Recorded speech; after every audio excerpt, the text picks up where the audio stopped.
If you're a parent, you've probably wondered, what exactly is my teenager seeing online?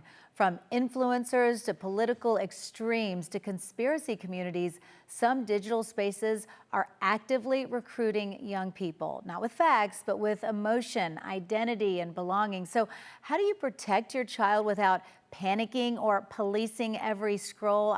Really want to know about this. Joining us is Dr. Willough Jenkins, child psychiatrist at Rady Children's Hospital. Thanks so much for coming in. This is big. Thank you. It's a big topic. How important is this for parents to be aware of?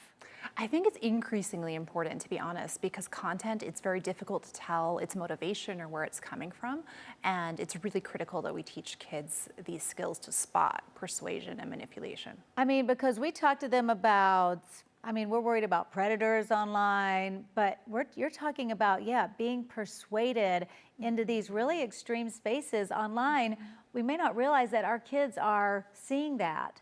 Yeah, absolutely. And I think take it seriously, but don't panic, because the truth is the psychological tactics that are used are very standard.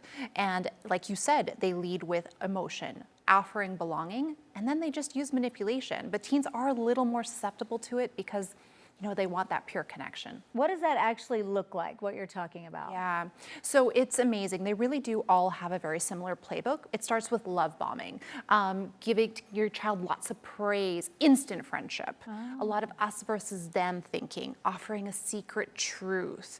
And a lot of times, unfortunately, isolating them, telling them, don't trust your parents, don't trust your teacher, don't trust your doctors. There's more, but those are some of the more common ones.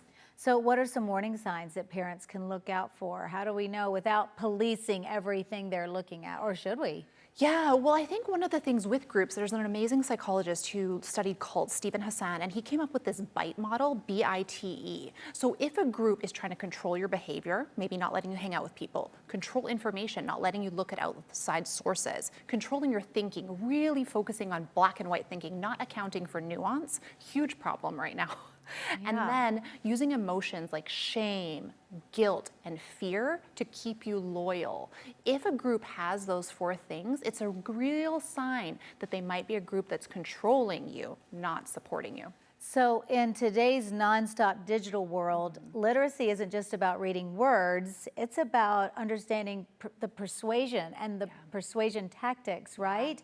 So how can we teach kids so that they can start having some discernment about this themselves? Yeah, well, I think it's actually, we can definitely teach skills because there's no way we can keep on top of everything. And there's three things that I really say are important. And the first is to really look at content critically. And when you start asking questions, like looking with a child, who made this? Like, who actually made this? Yeah. What's the purpose of this content? Is it to entertain me? Is it to educate me? Is it to sell me something?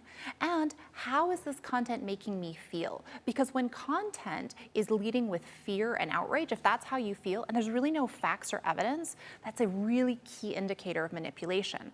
And when kids start to spot this, it all breaks down. They don't trust it. They see through it. So it's such an important skill. That is so important. Who made this? That's a really good first question. Where's this coming from? Yeah, exactly. Like who it is, because it's sometimes very unclear the affiliation of the person who's posting. And it can take a bit to figure it out, as you'd well know. It kind of gives them some power, don't you think? To do some little digging. Here's what you should look for, and kind of empowers them. Absolutely. Encouraging this critical thinking, and particularly if you have a strong connection with your child and you can talk to them, hey, what have you been seeing online? And you can start having those conversations so they're coming to you and you can both be like detectives. Yeah, that's and great. Oh, where's this coming from?